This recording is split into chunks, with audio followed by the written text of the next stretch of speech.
Olá pessoal da CNTED, obrigado Cristiano pelo convite para participar desse CNTED com vocês, Seminário Nacional de Tecnologias na Educação.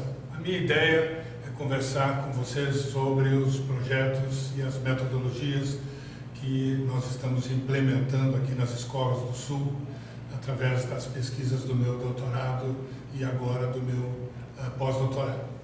A ideia é trabalhar com metodologias contemporâneas, estudar como a gente pode utilizar essas novas metodologias da interdisciplinaridade, tanto no fazer docente, no que diz respeito ao ensino, quanto na aprendizagem. Separar essas duas vertentes para entender melhor o processo de ensino e aprendizagem. Sabemos que não podemos utilizar as mesmas ferramentas de ensino, utilizar também na aprendizagem. Nós temos que fazer essa associação, separar tecnologias e metodologias de ensino, tecnologias e metodologias de aprendizagem. E aí, para isso, nós temos, então, algumas premissas com relação à interdisciplinaridade. No ensinar, nós temos, primeiro, a capacitação dos professores, o uso de tecnologias, saber que tecnologias podem participar desse pool de ferramentas que o professor utiliza em sala de aula para trabalhar conteúdo, e a proposta do sistema de avaliação 360, que é uma metodologia que faz com que todos os atores, professores e estudantes, avaliem-se a respeito das atividades feitas em sala de aula. Na outra proposta, a interdisciplinaridade do aprender diz respeito, basicamente, de três princípios. Um sistema de comunicação entre os estudantes. Até então, na escola tradicional, a gente não tinha esse modelo de comunicação. Era quase precária, quase nenhuma. E hoje, com as redes sociais, com todas essas parafernálias de equipamentos móveis, é possível construir um sistema forte de produção de informação, de conteúdo e de significado. E com relação à aprendizagem voltada para o fazer do estudante. É um aprender fazendo no sentido dele ser protagonista na produção dos conteúdos escolares. E aí eu vou trazer aos poucos como é que se pode trabalhar essa questão do aluno protagonista. Mesmo que o sistema construa necessidades de padronização para o ensino, quer seja por determinações do MEC, quer seja por causa das políticas públicas e das políticas coordenadas dentro das escolas, é preciso construir soluções que promovam aprendizagens que eu estou chamando de libertas. Ou seja, embora o professor desenhe uma estrutura que encadeia uma certa padronização no ensino, é preciso fazer com que as crianças tenham ferramentas para transformar essa padronização num modelo mais holístico, mais global, mais interdisciplinar. Aqui algumas sopas de letrinhas, como a gente chama, né, para a gente inserir o projeto que eu quero mostrar para vocês dentro de um construto fundamental.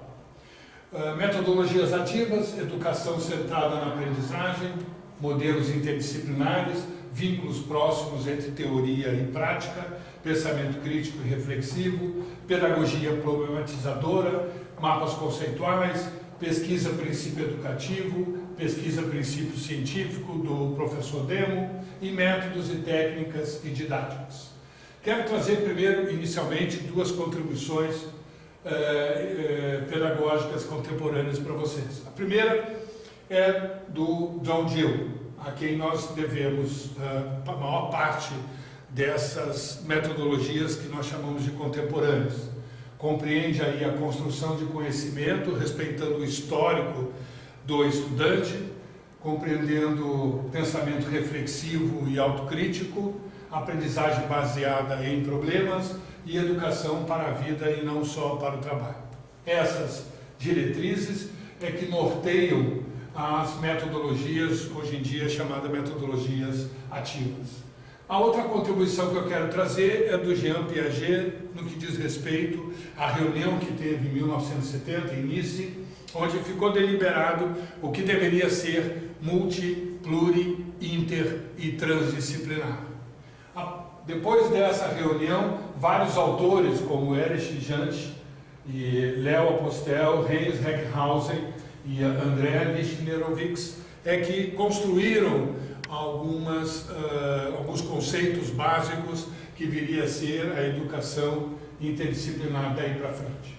Em São Paulo, nós temos duas grandes contribuições da professora Ivani Fazenda, que ainda está à frente do projeto do GEP, e o professor Hilton Japiaçu, faleceu o ano passado, mas deixou uma contribuição gigantesca na compreensão do fenômeno da interdisciplinaridade no modelo educacional, tanto no modelo superior como no modelo de educação básica, fundamental e médio. Aqui o Congresso Mundial de Transdisciplinaridade em 2005 trouxe 3 grandes fundamentos: a atitude transdisciplinar, que é a busca da compreensão da complexidade, a pesquisa transdisciplinar, que é a integração de processos dialéticos e dialógicos, e a ação transdisciplinar, que visa a colaboração entre as pessoas e as culturas. Mas o que é interdisciplinaridade? E o que não é interdisciplinaridade? É bem interessante fazer essa associação, tendo em vista que muitos professores adotam uma postura de serem interdisciplinares, mas não estão, na essência, trabalhando essa metodologia. Primeiro, vamos saber o que é interdisciplinaridade. Ou melhor, o que não é interdisciplinaridade. Capacitar docentes para habilidades em várias áreas do conhecimento não é uma metodologia interdisciplinar. Produzir recortes dos projetos escolares e cada docente assumir uma área de conhecimento também não se pode dizer que ele está usando a metodologia interdisciplinar. E concluir que mídias, meios e mídias, tecnologias são ações interdisciplinares, não são. O fato de você utilizar várias mídias em sala de aula ou usar várias tecnologias em sala de aula não transforma este professor num professor que se possa dizer que ele adote práticas pedagógicas interdisciplinares. Para haver interdisciplinaridade, portanto, é preciso observar objetos e fenômenos com olhares de diferentes epistemes. É preciso que 2 ou 3 professores, juntamente com os alunos, estejam em sala de aula discutindo temas comuns. Isto é ser interdisciplinar. Aproximar disciplinas nos espaços sociais e permitir ao estudante a convivência das áreas de conhecimento. Aqui uma demonstração da representação clássica, que todo mundo que é da educação tem uma certa similaridade, né? uma certa intimidade. O que é multi, o que é pluri, o que é inter e o que é trans. E segundo Jean Piaget, para que haja interdisciplinaridade é necessário, obrigatoriamente, que haja uma coordenação de uma disciplina e que convide outras disciplinas para trabalhar um determinado conteúdo em sala de aula. Claro que nós estamos caminhando para uma identidade de transdisciplinaridade quando a gente avança em projetos múltiplos de interdisciplinaridade na escola. Aqui algumas representações de Jantsch, ou seja, as disciplinas não conversam entre si, portanto elas são multidisciplinares. Um curso, qualquer curso que você tenha no Brasil é um curso multidisciplinar, mas não necessariamente ele tenha uma relação entre as disciplinas, não há uma coordenação entre elas. Para haver pluridisciplinaridade, você já tem uma relação entre elas, mas ainda não tem uma coordenação. Interdisciplinaridade, sim, já existe uma relação e uma coordenação entre as disciplinas. E por último, a transdisciplinaridade, que é um modelo de inter associado a todas as áreas de conhecimento, todas as disciplinas, precisando de todas as disciplinas ou das disciplinas convidadas para debater um assunto de forma transdisciplinar. Então, o modelo de interdisciplinaridade, ele se baseia basicamente numa disciplina que coordena, faz a gestão de conteúdo, e ela convida áreas de conhecimento para trabalhar este conteúdo. Isso é ser interdisciplinar. Quando você tem, por exemplo, duas disciplinas e 2 ou 3 disciplinas que precisam trabalhar determinado conteúdo e o professor não é interdisciplinar, ele só tem 2 formas de resolver o problema. Ou ele passa rapidamente pelo conteúdo, dando para a turma sem muitas explicações, ou ele convida um professor para, dentro da sala de aula, trabalhar este conteúdo. A isso nós chamamos de interdisciplinaridade. Aqui um trabalho que foi feito no Colégio Israelita, aqui em Porto Alegre, quando nós trabalhamos a interdisciplinaridade. Lá eles possuem 4 núcleos de excelência.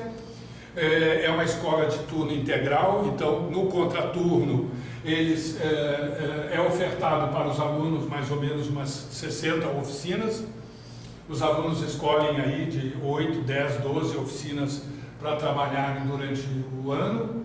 E aí esses núcleos são interdisciplinares porque eles pegam os conteúdos de diferentes áreas do conhecimento para trabalhar em sala de aula com os alunos. Só para vocês terem uma ideia do que eu estou dizendo, as oficinas são eletrônica, horta, você trabalha fotonovela, você trabalha fotografia, você trabalha uma série de outros conceitos que a gente pode até chamar de transdisciplinaridade, porque você está mostrando para os alunos outras realidades e baseado na pesquisa científica feita em sala de aula. A interdisciplinaridade, então, na educação compreende práticas pedagógicas interdisciplinares, passando por uma avaliação de 360, porque avaliar 360 é fazer com que todos os atores avaliem-se uns aos outros. Quer dizer, o professor não pode tomar para si a avaliação unilateralmente, porque ele só tenderá a analisar a participação que ele teve com cada um dos alunos, ou seja, as interações que ele teve professor-aluno. Aí ele avalia, mas ele não está avaliando o aluno na sua complexidade maior. Ele não leva em consideração as interações que os alunos tiveram uns com os outros e também houve aprendizagem nesse sentido. Então é preciso fazer com que o aluno traga para o professor a avaliação que ele faz dos outros colegas e do próprio professor. As mídias de áudio e vídeo, que eu vou explicar logo em seguida o poder que essas 2 mídias têm na relação da metodologia interdisciplinar e no modelo de educação voltado para um aluno protagonista. Ok, quando estudamos as redes sociais e toda a parafernália de softwares e objetos e ambientes que existem na internet, a gente estabelece que o aluno fora da escola já possui uma ubiquidade tecnológica, ou seja, ele se apropria desse movimento interdisciplinar existente no modelo de computador, internet e redes sociais e recursos, ambientes, etc. E aí, quando ele vem para a sala de aula, ele espera que o professor tenha a capacidade de utilizar todo esse potencial, respeitando essa aprendizagem do aluno. O que se espera de um professor que utiliza práticas pedagógicas interdisciplinares? Que ele seja interdisciplinar, que ele trabalhe em redes sociais, aqui eu estou dando o exemplo do Facebook, que ele trabalhe celulares e tablets, que ele utilize o portal Google para fazer pesquisas na busca de informações, que ele trabalhe com mediação de aprendizagem, trabalhar fortemente a interação, tanto presencial quanto à distância dos alunos, que ele trabalhe a comunicação e a dialógica, trocas ricas entre todos, que ele permita a avaliação 360, que ele permita ou trabalhe em sala de aula e à distância fortemente a pesquisa científica e que seja um professor que se coloque na posição de aprendiz. Práticas interdisciplinares pressupõe-se que o professor não é o centro, né? Muito de nós já tratou dessa questão há algum tempo atrás, dizendo que o professor não é o centro da educação. Depois veio uma vertente que dizia que o centro seria o próprio aluno. E agora, mais ultimamente, trabalhamos a questão de que nem professor e aluno são o centro do modelo, mas sim a aprendizagem. Porque quando o professor se coloca na posição de aprendiz, é a aprendizagem que interessa dentro desse espectro do modelo interdisciplinar que a gente quer abordar. Pelo lado do ensino, você tem as metodologias, as técnicas, as arquiteturas pedagógicas. Pelo lado de recursos, você tem os ambientes, as atividades, as informações, os objetos. E aí você tem a avaliação dos dois lados e você tem a avaliação 360 feita por todos os atores. Esse é um modelo mental das relações que existem, metodologias e técnicas, recursos tecnológicos e estratégias de ensino. Chamamos de o criador de aprendizagens a metodologia em que o professor adota uma postura de trabalhar com os instrumentos que ele tem. Muitos professores dizem, mas para trabalhar com essa metodologia eu preciso de recursos, eu preciso de tempo, eu preciso de uma série de outras necessidades que muitas vezes a escola não tem. E aí a gente ensina que o professor, para trabalhar com qualquer tipo de materiais que ele tenha, ele pode fazer um bom trabalho. Basta que ele conheça o dodecaedro das competências, que ele conheça um pouco das questões que abordam o dodecaedro, ou seja, educação, humildade, conhecimento, afetividade, motivação, realização, sociabilidade, habilidades, atitudes, etc. Que ele trabalhe fortemente o domínio afetivo e que ele trabalhe fortemente o domínio cognitivo, que nós chamamos de biofisiologia. Para trabalhar com esses materiais pedagógicos e ambientes de aprendizagem, ele tem como ambiente o virtual e as redes sociais, claro, além do ambiente presencial. E aí se divide em duas grandes porções. A porção informação, que são as produções textuais, as figuras e fotos, áudios e vídeos, jogos digitais. E a comunicação, que são os sistemas síncronos, as mensagens e as conferências que podem ser feitas presencial ou à distância. Com relação à geocartografia interdisciplinar, nesse modelo que mostra aqui neste quadro, nós vamos de baixo para cima as fases 1, 2, 3 e 4. Na fase 1, nós temos que as disciplinas são separadas, desconexas, não conversam uma com a outra. A dificuldade de ligar os conteúdos. Na segunda fase, nós já temos aqui uma proposta pedagógica que inclui a interdisciplinaridade, ou seja, uma espiral do conhecimento experiencial que já relaciona os conteúdos, relaciona os professores, aproxima as áreas de conhecimento para que a aprendizagem comece a fazer mais sentido para o aluno. Na terceira fase, nós temos ambientes construtores de conteúdos, que são as redes sociais e os letramentos multissemióticos. A gente fala que o Facebook é uma ótima ferramenta pedagógica porque ele possui 6 letramentos multissemióticos. Ele possui a escrita, a leitura, a figura, a foto, o áudio e o vídeo. São estruturas de linguagem que auxiliam o professor dentro do uso desses letramentos. E por último, a quarta fase, a interação e colaboração, são quando os alunos desenvolvem significado e subjetividade porque constroem eles mesmos estes conteúdos em sala de aula ou à distância. Aqui é uma demonstração de como funciona uma aplicação usando a rede social Facebook para construir conteúdos pelos próprios alunos. Nós já afirmamos aqui que uma disciplina, ela coordena as demais disciplinas com relação a um determinado conteúdo que o professor deseja trabalhar. Então, a disciplina constrói dentro do Facebook um grupo de estudos, escolhe as disciplinas que vão trabalhar um determinado conteúdo e esse modelo, trabalhar dentro do Facebook, vai escolher os recursos destinados a figuras, fotografias, áudios e vídeos e construir essa estrutura de linguagens e compreensão das reflexões que os estudantes fizeram em cima das atividades propostas. Aqui um modelo, por exemplo, estamos trabalhando desertificação. Um modelo, um exemplo de um conteúdo que necessita necessariamente de outras disciplinas para trabalhar um tema tão complexo quanto é a desertificação. E aí o professor convida o professor de física, de matemática, de história, de português, de biologia, de química, para trabalhar aquele conteúdo em sala de aula ou à distância.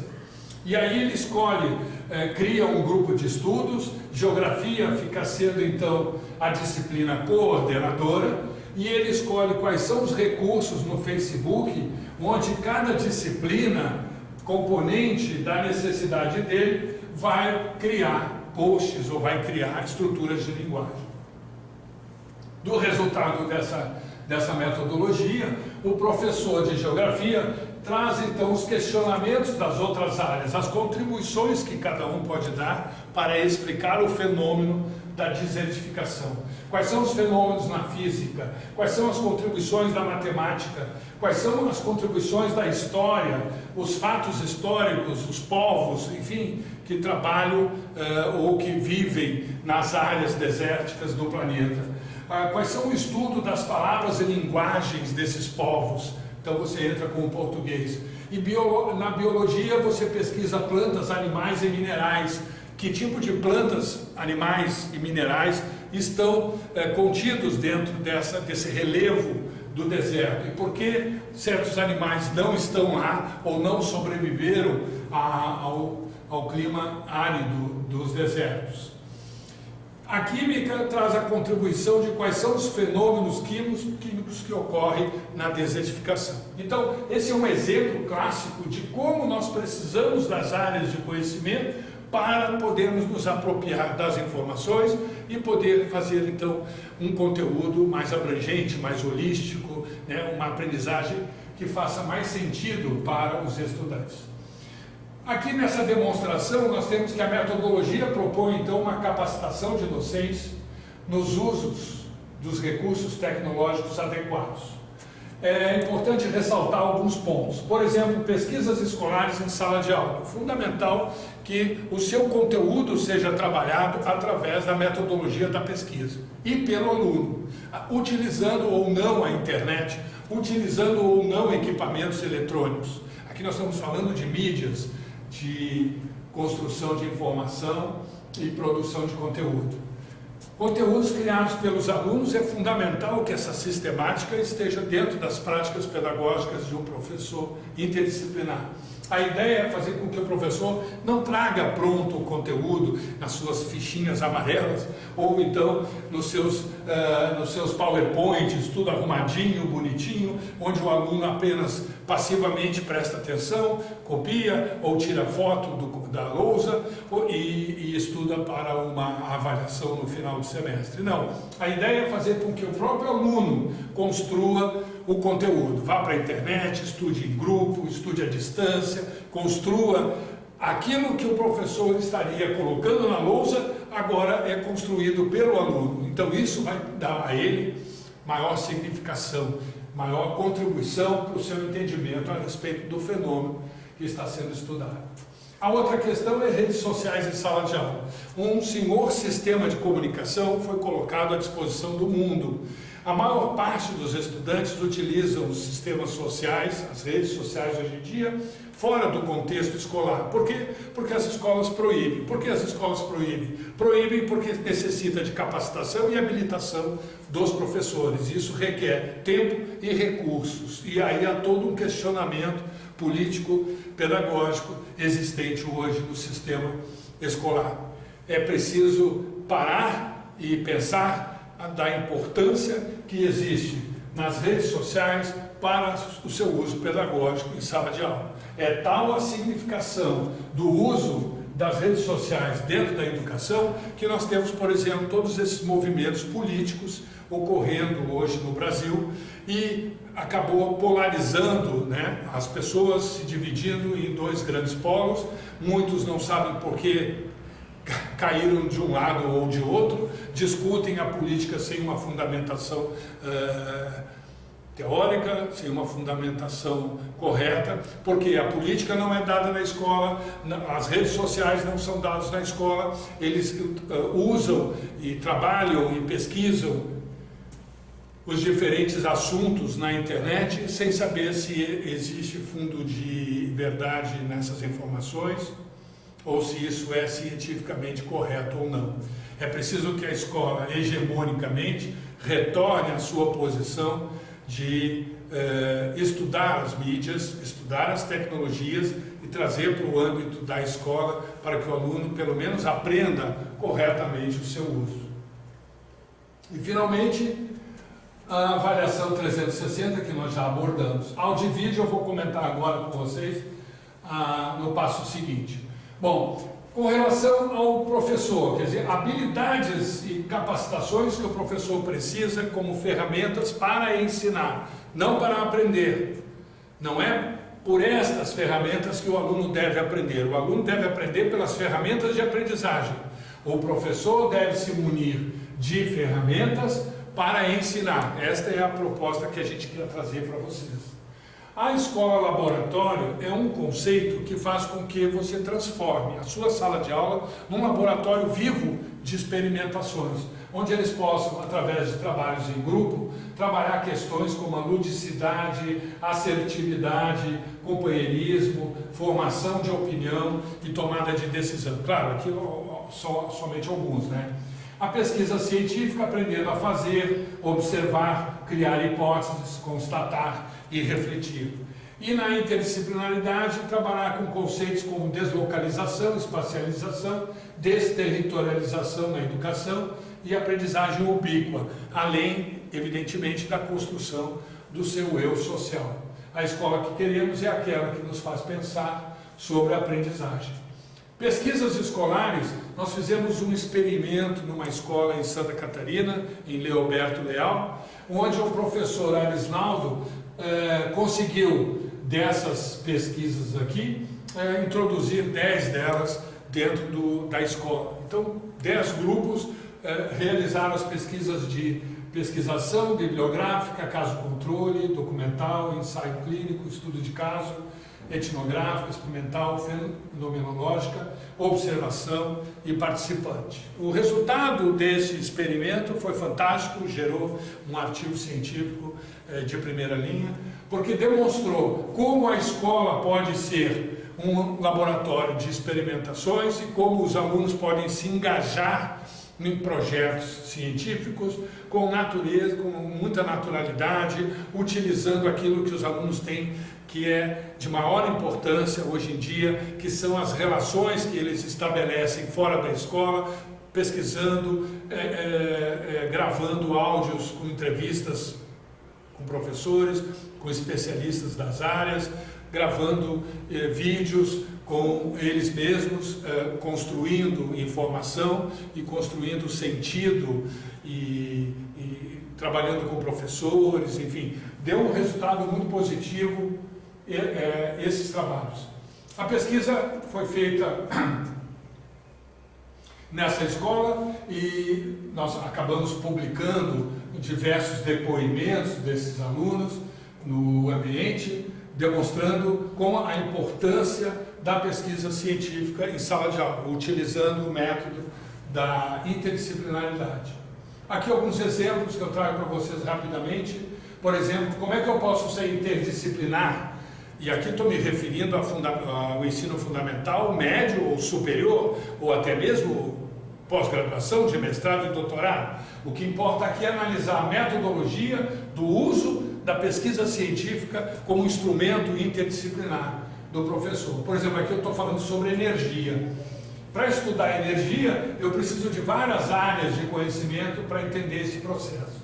Estudar materiais. Aqui nós fizemos uma provocação para os alunos e pedimos que eles, a partir do fósforo, pudessem fazer todo um estudo em cima das áreas de conhecimento, tanto quanto a produção do fósforo, a sua utilidade, as máquinas que o produzem, as áreas de conhecimento que estão relacionadas, por que tem carbono, por que tem fósforo, por que tem o palito de madeira, enfim, qual é a utilização deste objeto, um pequeno objeto, mas que acaba no fundo mexendo em quase todas as áreas. Como é feito o fósforo, como era feito o fogo antigamente, qual a composição química e assim por diante.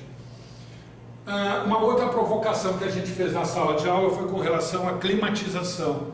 naquela época havia aqueles tsunamis todos que aconteceram no planeta. Então eles fizeram uma pesquisa forte, também trouxeram contribuições de quase todas as disciplinas para mostrar os efeitos do terremoto, dos tufões, das tempestades, dos maremotos e assim por diante. E aí surgem as perguntas, né? Quais os cuidados médicos para primeiros socorros? Que animais marítimos estão à beira da extinção e que animais foram afetados por conta dessa climatização e assim por diante. Também na música nós fizemos um trabalho extenso e pedimos a eles que fizessem uma pesquisa envolvendo a música como um pano de fundo, o que é a música, o que ela representa para as áreas de conhecimento, como a música contribui para as artes de uma maneira geral, como é que nasceu a música clássica e por que regiões mais frias a música erudita é mais ouvida e assim por diante. Esse estudo trouxe então de forma interdisciplinar várias áreas de conhecimento e os professores fizeram suas contribuições em sala de aula. Com relação à saúde, nós pegamos a questão do câncer de mama e o câncer de próstata como pano de fundo para que os alunos entendessem como é que se estuda um determinado conteúdo, pedindo ajuda a todas as áreas de conhecimento, né? Então, quais são os tipos de cânceres que existem no corpo, qual a distribuição no Brasil das incidências, quais os efeitos da químio e da rádio, como prevenir a maioria dos tipos e assim por diante. Como é que as meninas devem se tocar o tempo todo para que elas descubram se há nódulos ou não, como é que os meninos começam a se despertar para o cuidado da questão da próstata e assim por diante.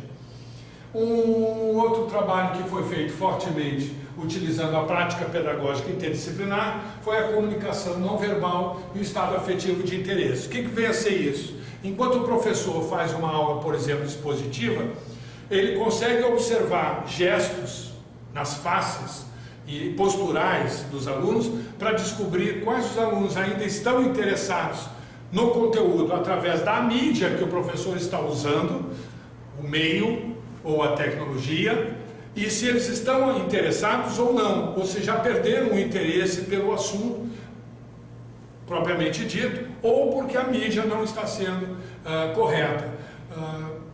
Aprendemos que qualquer que seja a mídia que o professor utiliza em sala de aula, quando ele joga aquela mídia em cima dos alunos, apenas poucos alunos vão gostar daquela mídia, uma aula expositiva.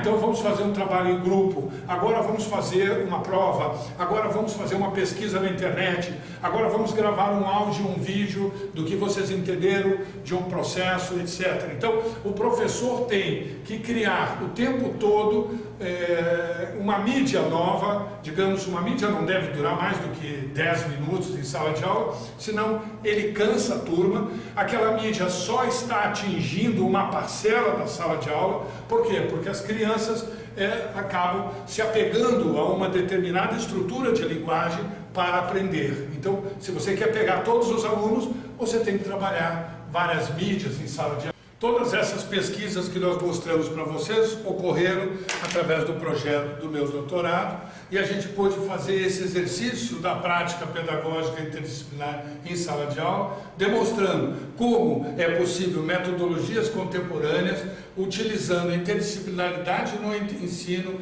e interdisciplinaridade no aprender.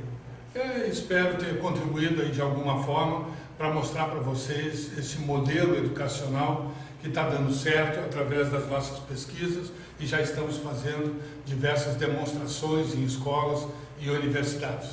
Mais uma vez, obrigado pela participação, obrigado Cristiane e obrigado pelo CNTED, um bom evento para todos nós. Um abraço a todos.